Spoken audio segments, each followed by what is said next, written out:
नन्ही शार्क मछली समंदर के ऊपर आने को बेताब थी, क्योंकि जब से वो पैदा हुई थी उसने समंदर के ऊपर उसने मोटी सी बर्फ की तरह को ही देखा था। रोजाना तमाम सहेलियां मिल बैठती थीं और आपस में इस मौजू पर बात करती कि सूरज कैसा नजर आता होगा और पानी की सतह पर खेलने में कैसे मजे आते होंगे।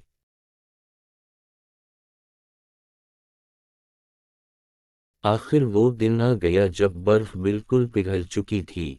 नन्ही शार्क मछली सुबह के वक्त उठी और अपनी सहेलियों के साथ समंदर की सतह पर जाने के लिए निकलने लगी। तब इसकी वालिदा ने ताकीद की कि ज्यादा देर ऊपर ना खेलना और एहतियात लाजमी करना। शार्क मछली ने वालिदा की नसीहत सुनी अनसुनी कर दी और घर से निकल गई। शार्क मछली ने सहेलियों को इकट्ठा किया और वो सतह समंदर की तरफ चल दी।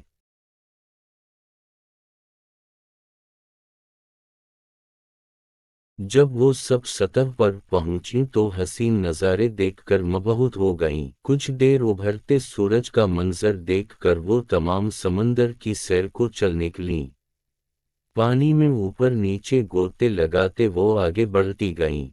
कुछ फासला तय करने के बाद इन्हें आसमान पर उड़ते परिंदे नजर आए। वो सब हैरान होकर इन्हें तकने लगीं। इतने में कुछ परिंदे समंदर की तरफ बढ़े। मछलियां समझीं कि शायद परिंदे उनसे दोस्ती करने आ रहे हैं। नन्ही शार्क मछली उनसे मिलने के लिए जोर से ऊपर की तरफ उछली। जैसे आसमान से आते परिंदे ने झट से अपनी चोंच में पकड़ा और वापस आसमान की तरफ उड़ गया। बाकी तमाम मछलियां समंदर के अंदर चली गईं। इस तरह नन्ही शार्क मछली को अपनी वालिदा की बात मुकम्मल ना सुनने और इस पर अमल ना करने की सज़ा मिली और उसे अपनी जान से हाथ धोना पड़ा। उम्मीद करता हूँ आपको ये वीडियो पसंद आई होगी।